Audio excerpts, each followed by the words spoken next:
Being 5:30, we'll call to order this meeting of Fitchburg Board of Public Works for Thursday, September 7th. Attending tonight, myself, Dave Wilborn, Alder Jetzer, Tim Abdel. We have Director of Public Works, Tim Wolker, Scott Endel, Parks Director, and Don Gutowski is on via Zoom. So we have a full quorum or our entire group here tonight. Next on our agenda is public appearances for non-agenda items, and we have Patrick Cheney from 5211 Kitty Crest Drive that would like to speak. Hi, I thought this would be a good time to bring up a couple of items to the Board of Public Works. Two things that I would like to see Public Works or this board look into purchasing. One is tangentially related to your main agenda item. I have suggested to the Parks Department many times over of buying a post pounder, the kind of device that the fence contractors use. It puts in posts, it pulls out posts. And I have looked into this in the past. I've been thinking about this and suggesting it for a number of years already. They can be as cheap as like $500 or typically $1,000, and of course you can go higher than that.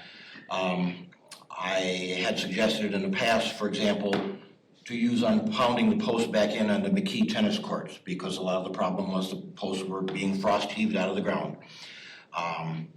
This is a much more extensive rebuild, but the main idea is a post pounder device that the city would own could be used not only to put these posts back in the ground if that was the only work being done, but it could be used on many other courts, fields, everywhere around the city.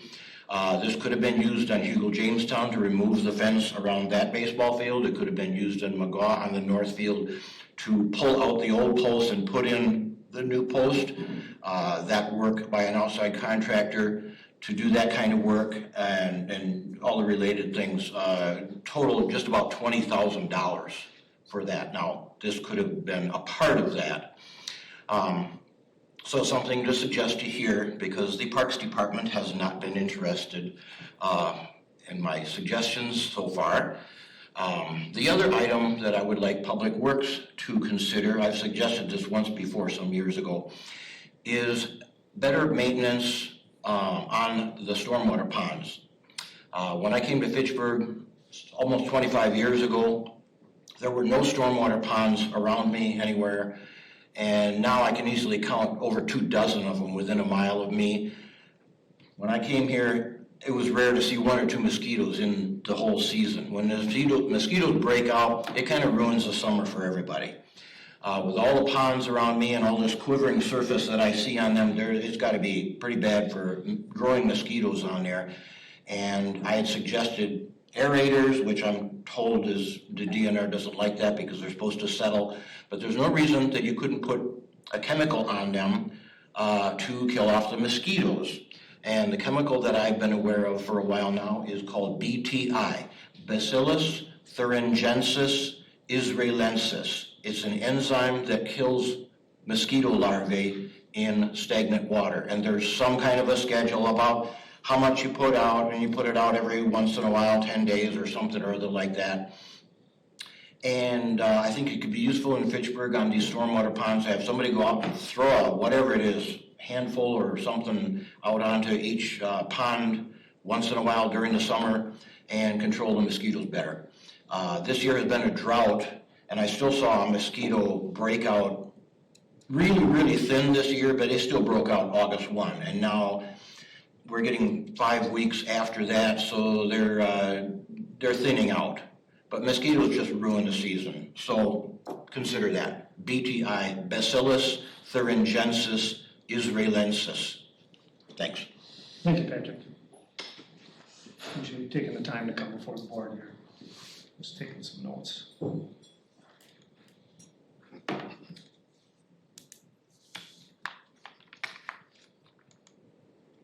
All right. Next on to agenda item 3 alpha, approval of minutes. I'll entertain a motion to approve the August 21st Board of Public Works minutes. So moved. Second by Wilborn. Questions, corrections, additions? Hopefully no additions. See none, Don? No. All right, we'll call the vote. All in favor of approval of the minutes signify by saying aye. Aye. Minutes are approved. Next, report of the Director of Public Works, Mr. Tim Volker. Thank you. I'll start off with some staff updates. We currently have 2 openings, the utility engineer and the environmental engineering technician.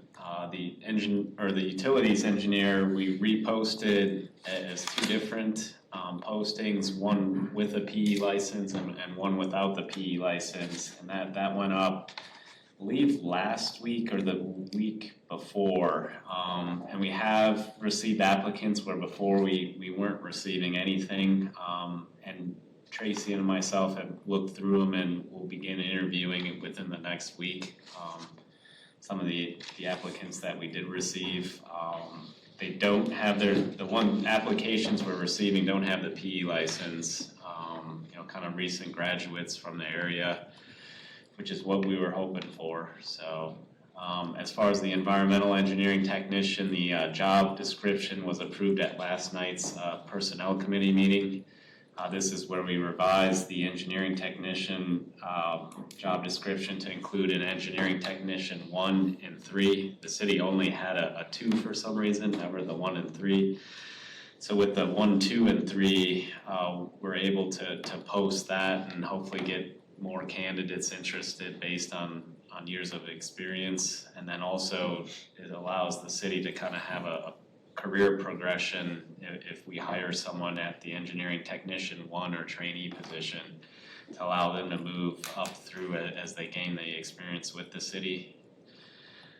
Does anyone have any questions on the staffing updates or? Good luck. Yeah, thank you. You know, Well, it's good news that you are getting. Yeah, we're some getting applicants applicants for that, that that's one. all we Yeah. can ask for. So, kind of the small tweaks we made, it served its purpose, and I think time now is only what's left before we get someone in the door. yeah, I know a civil engineer, in the last couple of years, he's graduated and he's working in the area, and I was hoping he would come to work for the city. So Okay. I'm gonna call Let him. them know, yeah. Let him know that that posting is there. Next up, just a couple project updates. Last week, the intersection of Sain Road and Lacey Road was open on September 1st. That intersection is stop sign controlled right now and will remain stop sign controlled till the traffic signals are operational. And then last Friday, the Sain Road and East Sherrill Parkway intersection was closed for construction. We anticipate construction to last till mid-November, mid-October, late October. The detour is the same as 2022. And then Lacey Road, Seminole Highway Reconstruction Project, last week, Thursday, August 31st, the intersection of Lacey Road and Seminole Highway was reopened in time and on the milestone that was established in the contract. And then next week, we look to be laying the first layer of asphalt from that intersection west to Commercial Park Drive. So they're on schedule for completion in mid-November. And then our street resurfacing project is, we're still continuing paving roads, replacing curb and gutter and driveways as part of that project, and looking to have that complete in October 2023. So any questions with those projects? Are we doing resurfacing on part of Osmondson and some? Yes. Okay, and when is that? Is That's it to get paved tomorrow or Saturday, so. Okay. Thank you. Yeah, I know that's been kind of open for a while now, That's all but it is. we spoke to the contractor today, they're hoping that they're gonna be paving tomorrow and Saturday. Right, I'll let the resident know that. Quite, thank you. About Smithfield, Smithfield, I don't know, I can Okay. check into they that. ground it up, it's ground up. Okay, I haven't seen anyone there for a while. yeah, I'll check on Smithfield, Just drop me a note, just sure. keep the neighbors informed of this schedule. The roundabout looks very nice at Lacey and Lacey and Seminole. You can go through without even slowing down on your bicycle, but, I had a question, I won't take much time on this, but the path that's supposed to water through infiltrate, what do we expect the life of that versus, a regular paved asphalt trail? I look at that and I'm thinking, I can just see the grass going through it pretty quick. I don't know. The porous asphalt that they put on for the Yeah. bike path. I'm thinking that's And I know we- half the life of a regular paved. We have it in other places of the city, so I'll have to talk Can you to. ask? Yeah. Nothing we can help. Sure. That's what we have, that's what they wanted, but just seeing how weeds and things grow. Like their way even up through an asphalt, solid asphalt. Any other questions for Tim? Was there any fallout from the Gold Drive area that you wanted to share? Fallout? Well, there was that neighborhood meeting. Yeah, there was several neighborhood meetings we've had with Gold Drive, so we've met with them. Matter of fact, today we had another meeting and yesterday, just to go over kind of the individual driveways. So for the rest of the members, just bring everyone up to speed. The Gold Drive was pulverized. The existing Where is road, Gold Drive? kind of just west of Sain Road, south of Irish Lane, Okay, and kind of back in that okay. neighborhood Mhm. there. And we pulverized the existing road and looking to place 4 inches of asphalt. So in order to connect the driveways, we had to cut back to kind of grade in that slope. So, we met with, I believe it was 18, the first meeting it was 18 residents with their driveways to go over the slopes. Originally, the contract called for replacement with asphalt regardless of whether they had pavers or concrete driveways. So we did a change order to replace in-kind material with in-kind material. So that was one change, and then we met to kind of go over the grading and to alleviate their concerns that they had with that.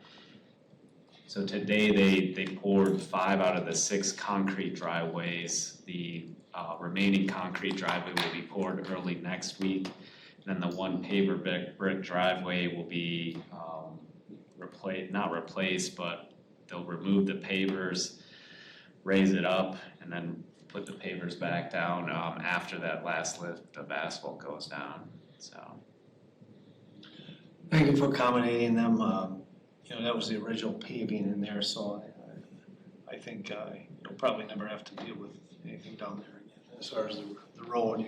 Yeah, there's some drainage that we talked to them about that we weren't aware of.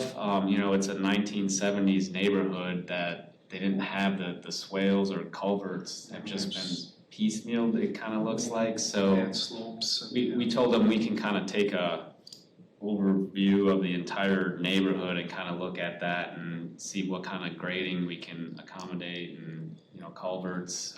Some driveways had culverts, others don't. Just, There's not good slopes there either. No. Much and of the surrounding area drains to Gold Court, so that the 3 houses on Gold Court kind of are in the low spot. the circle there. Yeah. Well, thank you for taking care of it. You're welcome. I'll just point out, the ends of those driveways are in the road right of way. You choose to, that is road right of way, and we didn't have to, we could have paved up, we would have been within our rights, but we accommodated the residents, so, thank you. 18 less people to holler at Jim and Randy, Tim and I, so, thank you. Any other questions? Bill, thanks for raising that. All right, then we'll move on to our agenda item. Agenda item 5 alpha, resolution R 15923, McKee Farms Park Tennis Court and fence. Do we have a motion to approve? I'll move to approve. Moved by Lobdell, we have a second. I'll second for the Second discussion. by Jetson, okay. So, we hired, I'll just add a little pretext and I'll turn it over to Scott and Tim. So we hired a consultant to manage there he is. Fred Copeman. We hired Fred Copeman to manage this, the design of this work. And now that we're into it, the design and pricing, we're substantially over the amount. And so that's where I'm gonna drop off here. Maybe turn it over to you guys to maybe for people watching, give us an overview of what's being done, why we're using that specific court material, and what has drove the higher than estimates. So. And I think if I might, Dave, certainly thank you to the Board of Public Works for coming in at a special day and time to speak with us regarding this project. Maybe a little bit of brief history. McKee Farms Park tennis courts were constructed in 2000 and 2001. And we did do some maintenance work on the courts in 2010. And they're asphalt courts. And typically an asphalt court will last in the range of 20 to 25 years. So we're right at that range. So it's time for us to do something with the courts. And what we did as staff, and with the help of Fred, is we looked at 4 different potential options to maintain or to redo the courts. And actually when we took those 4 options, we put it into a 50-year replacement cycle, because each of the different options are going to have a different life expectancy, hence a different life cycle. So what we did is we wanted to calibrate how much it was going to cost annually for 50 years for the different types of surfacing. And actually in your packet, Fred did help us to put together that table, and it's on the right-hand corner there. First off, the tile system, which was one system that we looked at, which is actually interlocking a type of tile that sits on the surface. Then we looked at the Pro Bounce surface, which is going to be the one that we're recommending as staff. Then we also looked at pulverizing and repaving, which is basically the blacktop, and then also the post-tension concrete. And at the end of the day, the Pro Bounce surfacing was about the middle of the road in regards to annual allocations for that 50-year period. It has a life expectancy of about 35 years or so in comparison to the 25 years for the blacktop. What's it called on ours? Is it the turf with color over aggregate? That's correct. Okay. It's a turf Okay. with the color over Okay, aggregate. so that's the Pro Bounce The one. Pro Bounce, Okay. and then if you look to the right, you can see the annual allocations Yeah. that we would need. And that to some degree is a bit deceiving in that, certainly when you redo the project, you've got to get it designed and built and all of those kinds of things. So there is an advantage to having it last longer instead of redoing the project again, if you would. The Pro Bounce surface, and Fred can help me on this, but they recently installed it at Wanakee, and basically what it is in my layman's terms, it's like AstroTurf, and then they put layers on top of it, so it ends up looking and feeling like a tennis court. But if you know AstroTurf or that, you'll get the bounce in there. So it's safer or more easier on the players that are playing in comparison to blacktop, and certainly in comparison to concrete. So that's maybe a summary of the project. And I know to your point, Dave, the cost of it. And Fred, I know I did include in the resolution a bit of a scenario of why the additional costs.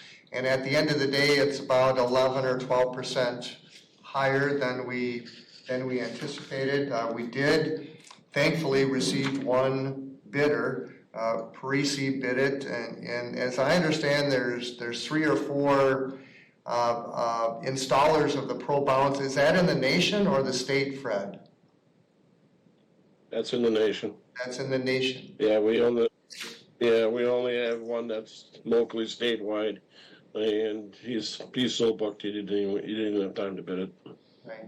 So we were thankful that we had a general contractor and then also a Pro Bounce installer that was willing to provide a price for us to get this work done. Yes.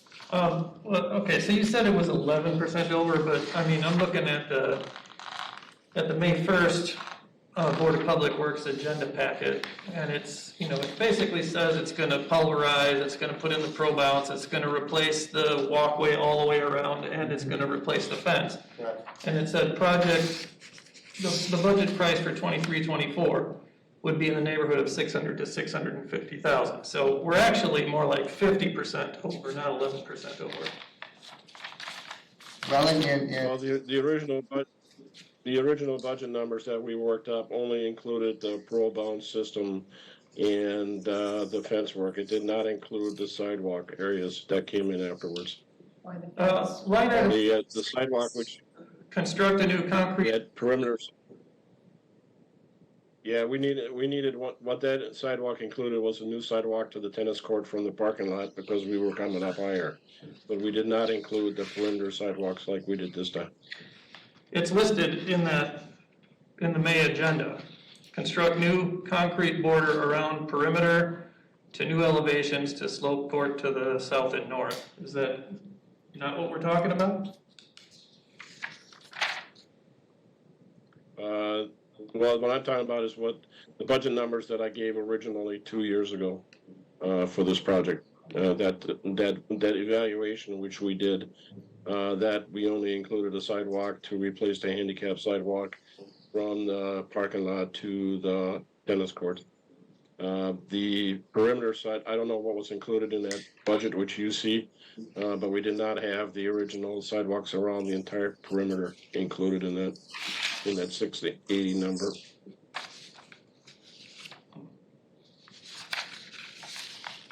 People watching, what's the funding source for this? Identified, if I look at. TID closure, I believe. Yep, ARPA TID closure for 767. And then the balance is TID closure actually also fund for the additional 276.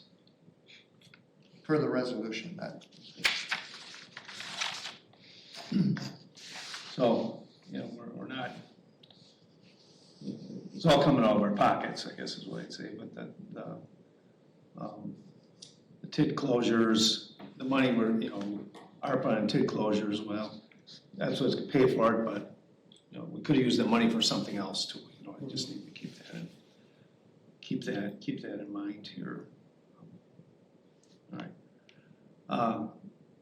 Anything else, guys? I might maybe mention too that we do, within the park system, we have 4 other tennis courts with 2 tennis courts in each of them. And we have been trying over the years to try to secure some funds to do some maintenance on those, and we haven't been able to secure those funds. So at the end of the day, what Mayor Richardson proposed is that we're going to, within the park system, have 1 tennis court facility, which McKee Farms Park will be that facility, and then the pickleball facility will be at McGaw Park. So those will be the opportunities for tennis and pickleball within our park system in our community. So what does that mean? You're going to not do anything on the other ones, or? Well, we haven't been able to secure funding for those other ones, and I think at the end of the day, whatever is decided here, that'll help us kind of guide or decide what we're going to do with the other sets of tennis courts that we have within our park system. Do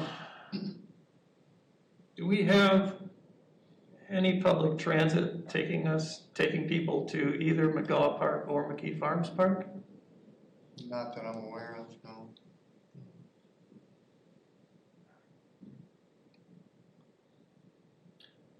It's kind of disappointing that we spend $1 million on a park that a lot of people won't have access to. I think everyone has, the majority of people that would play it, Bill, would you agree? They certainly have bikes, and they could ride bikes there, there's no shortage of cars. I hear your point, I hear your point, but I don't feel like Woody should be brought into this. Anyone that wants to get there can get there, I think. Any other questions? So were the, Quick question. Yes, Don? Question. We mentioned this court being similar to one that was put in Wanakee. Is the cost that they put in Wanakee similar to what we're getting for this bid? It's hard to get through another municipality. Maybe Fred can answer that. I don't know if you That was that one. That was actually 9 courts. That wasn't 6 like you have. And I believe that was like 4 years ago. So with the cost increases that we've seen across the industry, I don't have that in front of me. I wouldn't be able to tell you if that was close.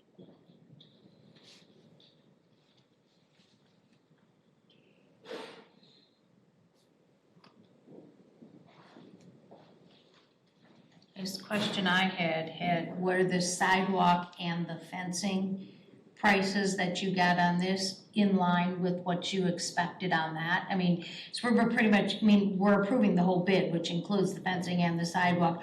And we're talking about the tennis courts being whatever, from your estimate, 12% basically, over what the estimate was, if you take into account inflation for the 2 years since he gave the original estimate and what this is. But, the total cost, were the fencing and the sidewalk in line with what you had expected, or were they higher than what you had expected also? In actually, when we reviewed the bids, that was one of the things that we talked about at engineering, and actually with Joran Friedland, who's been doing a lot of the concrete and the fencing, and it seemed to be right in the ballpark as far as what we've been getting on other bids, so a fair bid. And the fencing portion as well. That's what we're seeing typically for tennis court fences for these days, is about in that price range. Okay. Did I read, it's an 8-foot fence? Correct, yep. Okay, so I'll just add, it's quite a bit shorter than what we have now. I feel it's adequate. And anyone watching, if you show up and complain that I should put higher fences, I'm gonna say I'd be glad to if you wanna write the check. You can certainly play with that. Improve your tennis skills. Yes, I was gonna say, you certainly can play with 8-foot fences. So I have another question where the chart you were talking about where you did your cost per year comparison. You have estimated downtime for repairs. If you pulverized and paved, it was gonna be down for a whole year, over a year? 56 weeks, is that what that says? Typically, when we pulverize and pave, tennis courts were down for about 12 weeks. That's from the time it takes to pulverize it, regrade it, repave it. You gotta remember, there's a 4-week wait time with asphalt and or concrete where we're waiting for cure time where we cannot apply color coating. 12 seems a lot And more that stretches than it. 56. But even the 33 weeks for the other two, the post-tension and the turf, you think this is gonna be down for over a half of a year to put this pro bounce in? Well, that's But keep in mind, this is for the construction several over times. 50 years. Oh, okay. Yeah. Well, except isn't the pro bounce, That's over 50 years. does pro bounce that's life over. have how long of a year span, 25, did you 30, say? 35. 35, It's projected for year 30 to be replaced, but Okay. there's also restriping every 7 years okay, or so something. basically it would be half of that, so you would have to redo it, okay, I get that. I'm not familiar, I didn't get out to Wanakee, I wanted to this weekend, but I didn't. Is this anything that we have to worry about, vandals damaging? We're spending a lot of money on this, and we had a crazy crazy guy damage all kinds of people's houses, not that far from there. Yeah, I think- Makes sense, I can't do anything if someone comes and dumps oil and sets it on fire, but, This is pretty standard, okay. pretty standard, industry things, certainly there's no guarantee that someone's not gonna come in and do something. I shouldn't have said anything. Crazy, yeah. There's maintenance projections in here for the court itself, but what about for the fence around it? I mean, the one we've got there now is 23 years old or whatever, and it needs to be replaced. Do we expect that lifetime for this new fence as well? Well, we're not entirely replacing that fence. We're reusing the old posts, which are actually in there. We're slipping new posts over them. Typically, what we see on tennis court fences, we see 30, 35 years out of those. And with some maintenance, you can certainly get more. I've seen tennis courts last 45 to 50 years with current fences. Most problems you have is rust. In this case, these are going to be black vinyl coated, so you shouldn't have problems with that. If I remember right? Did I? Yep, that's I think we got correct. them black vinyl. That's correct. Yeah. Okay, so 30 years from now, when the surface needs to be reconstructed, do you have to take part of the fence down in order to get equipment in there? Is that included? Yeah, you do. Yeah, I mean, you're gonna have to open up a corner of that fence, probably on the southwest corner where there's a typical, where I think they're gonna access it. If you're gonna 30, 35 years from now, if they're replacing the surface, they're gonna have to get a loader in there to load that turf out. But that's about basically it. After that, they can just regrade it, and then everything else is hand carried back in. So they'll be back at the same elevation which they currently are, so there shouldn't be any changes to the concrete curbs, to the ADA, or to the fences. Just gotta get access. And what is Pro Bounce made of? What's the disposal path for this? Is this like gonna go to the landfill and be toxic for 1,000 years, or what are we talking about? Well, this material is the same they use for artificial turf for football fields and soccer fields. So right now, the disposal for these is they basically dump them. I don't know how things are gonna change in the next 30 years, but that's what we're currently doing with these surfaces. So the usage, what is the usage of these tennis courts? Is it highly utilized? Are they currently striped for pickleball so that they can play both? Because they do have pickleball at McKee, right? They do not, No? not Okay. currently. Pickleball is at McGaw, Yeah, at McGaw. I guess I thought I heard people saying they go over to McKee to play pickleball. Maybe they just play on the tennis Could courts. be. Entirely possible. Could be. And this, if they still wanted to do that, would this still accommodate that or not? Well, it would, but our goal would be that because the McGaw courts are designed specifically for pickleball, and then these are designed specifically for tennis. But people do what they are gonna do, and if they're close to Especially if here they and they live wanna right play there. pickleball, No. then, Yeah, The lines just won't be there, right? yeah. doesn't hurt anything. Well, the nets are a little bit different in height, but they can certainly But play, they can certainly play. Nets are lower? What's that? Mhm. Nets are lower for pickleball? Well, it can't be much, jeez. Yes, they are. Okay. 2 inches. 2 inches, okay, I was gonna say. There you go. We got the expert here. Thanks, Fred. As far as pickleball, I mean, this surface is being used for pickleball around the country. As far as people playing on it, it's not a fan favorite of pickleball. It's got a little less bounce because it's got a little bit of cushion to it. And those hard wiffle balls, they don't have a tendency to quite bounce as nice as they do on top of asphalt and on top of concrete. So pickleball players typically do not like these except for recreational play only. So. Scott, do we give the patrons any opportunity to submit a donation when they play? If they want to use the court, they can rent it, then they have, just like our other facilities, they have exclusive use of it, right? Okay. And we don't have like, I think Verona has, tennis courts where A donation. one of them bucket. is first come, first serve, and the other ones have to be reserved if you want to play. We'll reserve 5 of them. The other one has to stay open for public play, first come, first serve. But if they don't reserve it, then they're all first come, first serve. Okay. Is there a limit, is there a 1 hour limit if people are In waiting? 2-hour blocks we rented. Oh, 1 hour. If none of them are reserved, for instance, that's a. Well, you can, if you want to have it for a 2-hour block, you can reserve it. Then You have to pay for that, you have to pay for that, yeah. You got it for a 2-hour block. Well, I don't know if it was Bill or someone, it was Gabrielle mentioned, we're putting a lot of money into this and we've had people come and say, they used to have tournaments there and things like that. Putting up a barcode on the fence that people could donate, we could just put up there, the city spent $1 million of your taxpayer money, would you, make a donation once in a while to help us maintain these and having a barcode so they could just scan it and on their phone. So think about that. And I certainly would not be shy about, telling them, well, maybe help maintain them because there's other areas that theirs have fallen into disrepair, so. I mean, if you take the yearly cost here, and you just divide it by the 6 courts, each of these courts is costing the city something like $15 a day. And, it'd be nice if some of that could be recouped,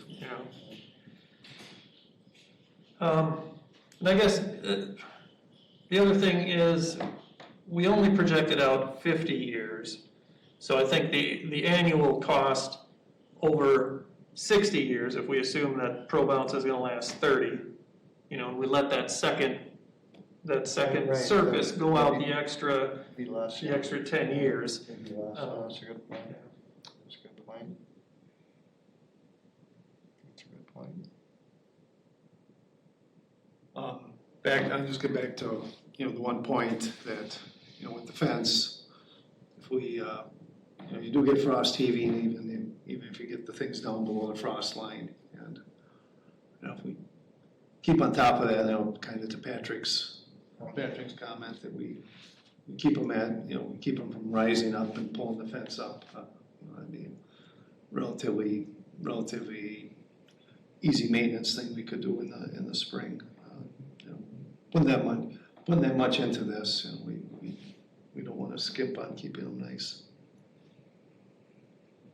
Any other comments?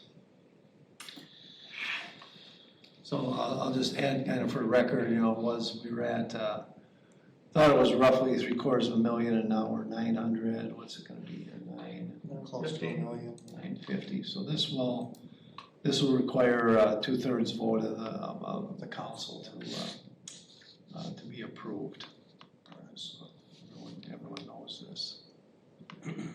And maybe one, I don't know how, if you're looking for any sort of an analogy, if you look at the dimensions of this court, it's like 170 by 240 feet or whatever, and that's roughly the same area as somewhere between 1/5 and 1/4 of a mile of road.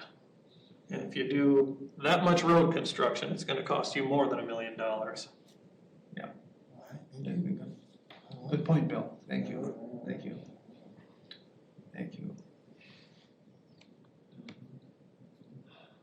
Or new construction, maybe. Reconstruct, yeah, I'm talking something like what we're doing with Sign No, Road, not with Lacey resurfacing, Road, yeah. not resurfacing, Yeah. So that reconstruction. would be, between $4 and $5 million a mile, which new construction maybe, but not resurfacing or whatever. Well, Cyan and Lacey and Fitch Road, they're all projected to be north of $6 million per mile.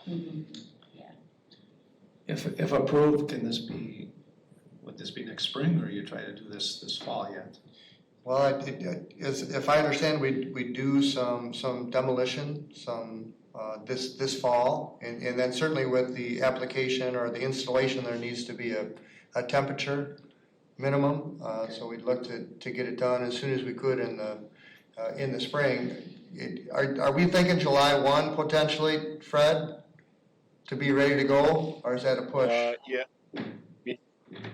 Yeah, I mean, the city asked for a July 1st completion date, which is certainly doable. So, but, I mean, whoever the contractor is that puts the pro bounce in, he's not gonna be able to do it till after May 15th when temperatures come up.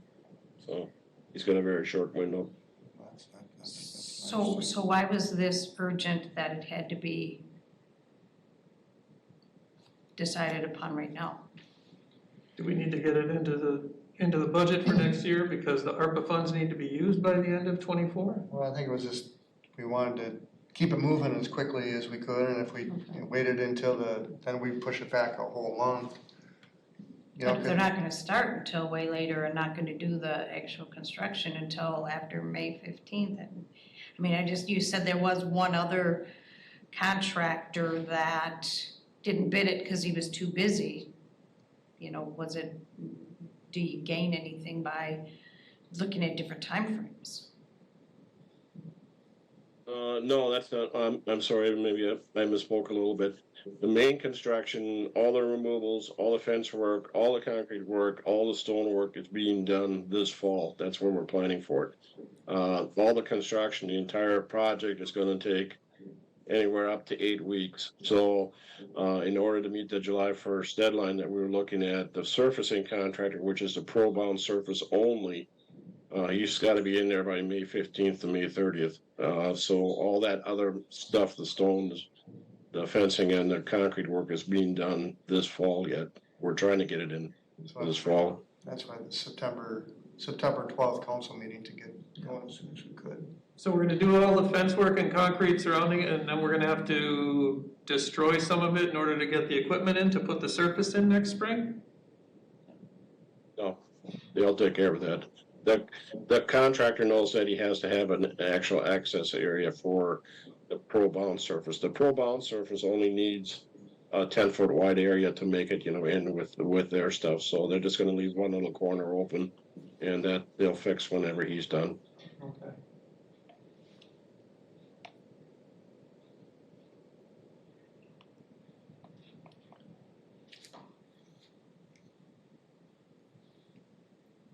Any other questions?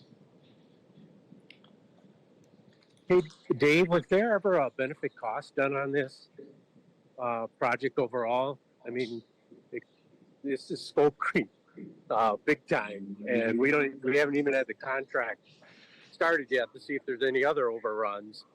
For the 1,000 people that use this, have we exceeded the benefit cost of even doing the project or downscaling part of the project? I don't know, Don, I don't even know how you do a cost benefit on It's a, one like this, Tennis- it's it's a so tennis- subjective, It's a that- tennis courts for the community, and Yeah. I hear what you're saying, that, well, my engineering mind is thinking the same thing, but I don't know how I quantify, the enjoyment that certain people get out of playing there, or when they have tournaments there. I know they used to have bigger events there when the court was in better shape, Residents have come to council and talked about that, since I didn't think the courts were that bad a shape, they still could have had those events there, but I'm hoping they return, and that's the center place park of our city. So it's probably the most used center place park, and so I'm hoping with the new court that it'll increase the amount of play. If there's 1,000 people, maybe we're getting 1,500. With the new court. It's hard to say. If they don't have one as nice in Madison, I suppose those people will come over here and reach on us like they usually do. But okay, enough said.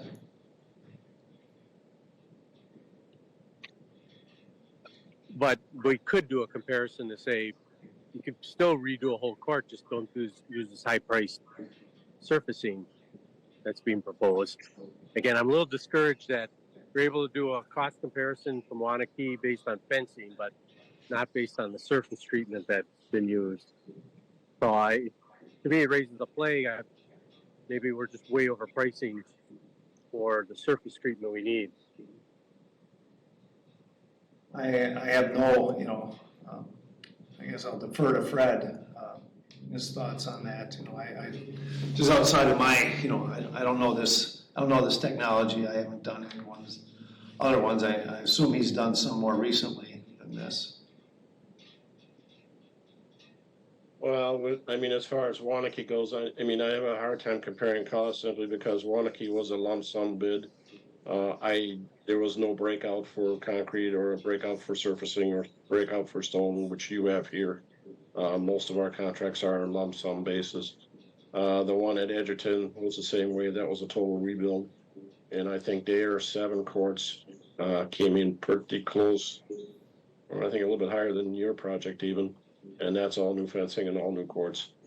The one we're currently doing at Southwest High School in Green Bay, that's 6 courts, and that is just over $1 million, 1.2 roughly. So based on those, I think you're right in line as far as what those were. We don't like it, but we're in line, yeah.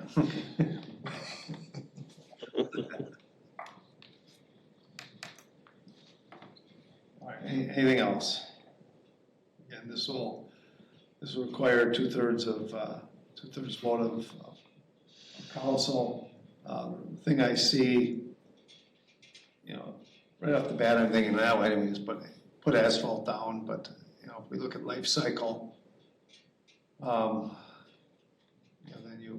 it's gonna cost you more for this, but if life cycle cost should be lower, is how it would play out. If we were, this was strictly coming out of, we had to take this out of taxpayer, taxes paid, I might choose to go for the other solution and live with the shorter life, and see if we could maintain it better, but story for a different day. All right, any more discussion? Then let's call the vote. All in favor of the resolution, signify by saying aye. Aye. Opposed? Any abstains? Motion carries. Thanks for your time, you guys. Appreciate it. All right. Next, our next Board of Public Works meeting will be Monday, 18th, Bill? See you then, Fred. That's what the, There's the 18th, yes. So Monday the 18th will be our next Board of Public Works meeting. I'll entertain a motion to adjourn. I move we adjourn. By Bill, do we have a second? I'll second it. Second by Dave. All in favor of adjournment, signify by saying aye. Aye. We are adjourned. Thank you. Aye. Thank you, Don.